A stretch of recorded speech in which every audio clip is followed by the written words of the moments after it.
May Kabalan, Indang Kabalan po.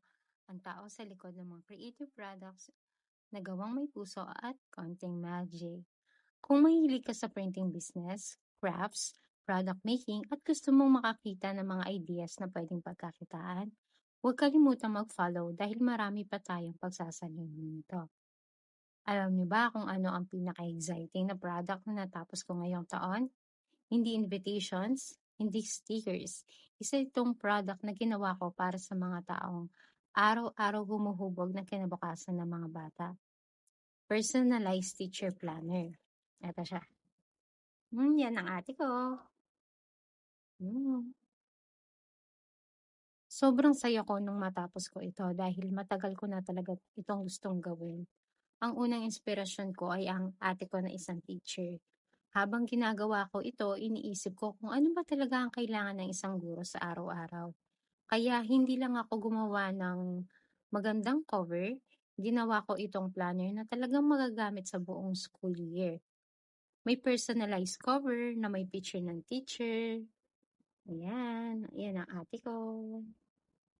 Tapos, yung cover niya is PVC laminated. Ayan. Para mas matibay.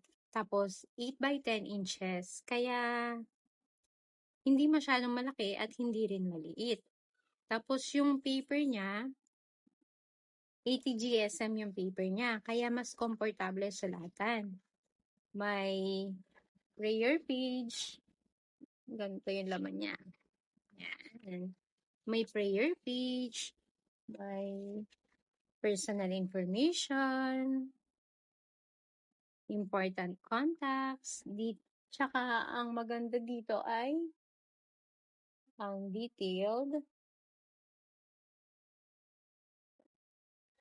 Yung calendar. Ayan, yung calendar. Ito yung detailed school calendar kung saan nakalagay ang mismong petsa at school events para mas madali ang pagplan ng mga teachers. At ang planner na ito ay nakaayon mismo sa school year 2026 at 2027. Kaya talagang ginawa para magamit ng teachers mula umpisa hanggang dulo ng school year. Kung teacher ka, ano ang pinaka-importante para sa'yo sa isang planner? At kung hindi ka naman teacher, ano ang gusto mong idagdag kung gagawa tayo ng version 2? I-comment niya sa baba, baka ang idea ninyo ang mailalagay natin sa susunod na edition. Naniniwala ako na ang magandang produkto ay hindi lang maganda tingnan. Mas mahalaga na